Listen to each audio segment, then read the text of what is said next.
Farmers market season is finally here.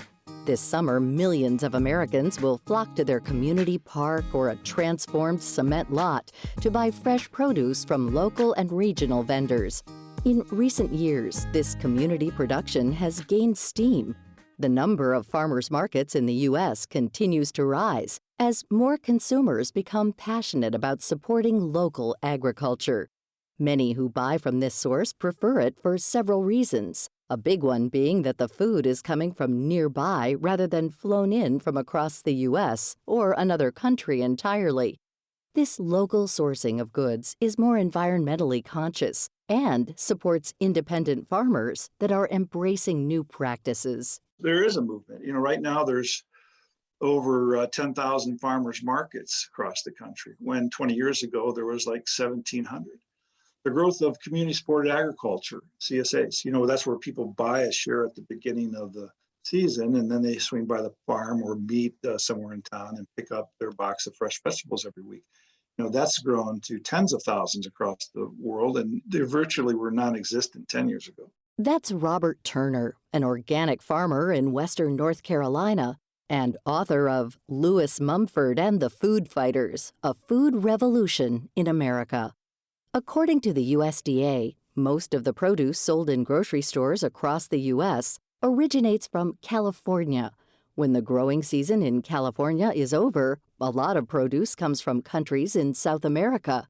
This allows Americans to buy fresh berries, broccoli, lettuce, and tomatoes in the dead of winter. Very soon, the U.S. will import 75% of its fruits and about half of our vegetables. Right now, currently, it's about half our fruits and a third of our vegetables, but the rate is climbing quickly. So it's just risky business to be dependent on food from faraway places. I believe that every region and every community across the planet should be able to feed themselves, to some degree, should be able to produce some food. It's just a matter of food security, food sovereignty, community resilience. So I think we all need to relearn some of the old ways and be able to feed ourselves. At the height of the pandemic, major food supply chains were upended and many grocery store shelves laid empty. Shipments from faraway places were delayed, and the global supply chain faced monumental challenges.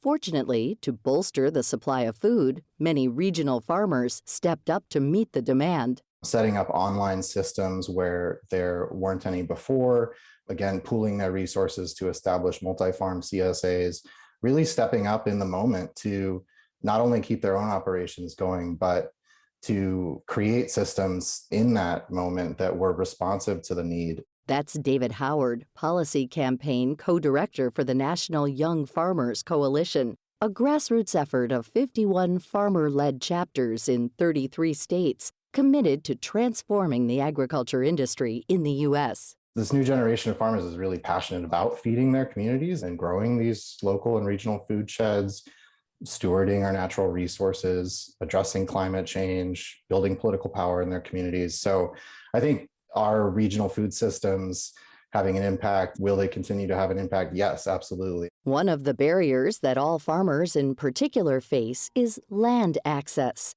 Howard sees this as the biggest hurdle in expanding local and regional food systems. Land really determines who has resources and the opportunity to succeed in agriculture.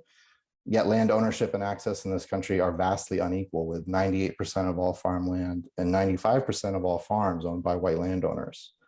And my work from the policy perspective, looking at this next farm bill, we're really focused on making this bill one that addresses land access head on. And that's where our 1 Million Acres for the Future campaign comes in, calling on Congress to make a historic investment of $2.5 billion in equitable land access and transition. And it's not just a crisis for young farmers, it's a crisis for farmers who are trying to retire. We're looking at potentially 40% of farmland transitioning out of the hands of existing farmers. And we want that farmland to stay in farming. We want young and BIPOC farmers to have equitable access to that land. And so, we really need to make sure that in this next farm bill, there is a clear focus on that problem. Mike Downey is an Illinois farmer and consultant with Next Gen Ag Advocates. His company was founded to act as an intermediary and help retiring farmers get connected to those entering the sector. We have I call it a young farmer program at Next Gen Ag Advocates, where it's farmer founded, where we basically try to connect younger farmers, producers with aging farmers or retiring farmers that don't have a successor. They don't have a family heir to carry on the farm operation. And so we try to basically match like-minded parties together. Oftentimes, when farmers retire or leave the industry and there's no one lined up to take over the property, it's quickly scooped up by a developer. The rate that we're losing productive lands for that reason is pretty alarming. I think for every 60 seconds, it's amazing how many acres we lose because of just urban sprawl and development. About 65% of farmland is purchased still by farmers, the active farmer working the land. The other balance of that is typically from investors, institutional funds, pension funds, whatever the case may be. And certainly the likes of some billionaires have gotten some press too, like Bill Gates and Jeff Bezos. You might be wondering, why are billionaires purchasing farmland? Well, first off, land investment is a stable and appreciating asset. And for people like Jeff Bezos, rural areas with wide open stretches of fields are prime places to build massive Amazon warehouses. With growing demand for land in recent years, prices have also been steadily rising. Downey says high-quality farmland in eastern Iowa goes for $15,000 to $21,000 an acre. That's why people like himself and Howard have high hopes for the new farm bill that will hopefully level out the playing field. Both want to see young farmers succeed, and with the astronomical cost of entering the sector these days, they need all of the help they can get. When we're working with young farmers, where is the cash flow going to come from? Unfortunately, my grandfather's generation had an opportunity where they could buy farmland and create a farm operation, grow a farm operation, primarily just from the income from the farm itself.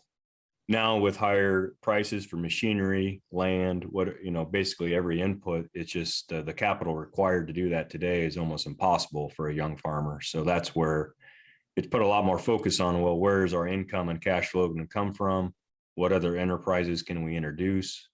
Whether that's a livestock operation or having some off-farm income from selling seed or crop consulting, maybe an in-town job. But more recently, here in the last few years, we've seen some, instead of trying to figure out how to buy all this land, they could maybe peel off a smaller acreage, like 5 or 10 acres, grow local produce, whether that's organic or regenerative or natural. And sometimes the income from those smaller enterprises can be very profitable. Whatever model it is, being a farmer is no easy feat. You can support local and regional farmers by subscribing to Community-Supported Agriculture, or CSA, in your area. Also, make an effort to shop at a local farmers market when possible. Find out more about farming resources, assistance, and access by visiting farmers.gov. This site is a branch of the U.S. Department of Agriculture. Learn more about all of our guests by visiting our website at viewpointsradio.org. For more behind the scenes, search Viewpoints Radio on Twitter and Facebook. This segment was written and produced by Polly Hansen. Our executive producer is Amira Zaveri. Our studio engineer is Jason Dickey. I'm Marty Peterson.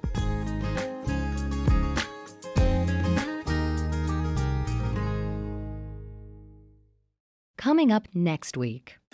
My cucumbers that I grew this year, I sliced the first one and I was so proud, and they were not that big, but they were so tasty. Think gardening's not for you? Think again. Then I'm seeing a lot of crowds in Europe, and it's not even peak season yet. I mean, people are traveling with a vengeance. The excitement of heading abroad once again. I'm Marty Peterson. And I'm Gary Price. These stories in depth on your public affairs magazine, Viewpoints.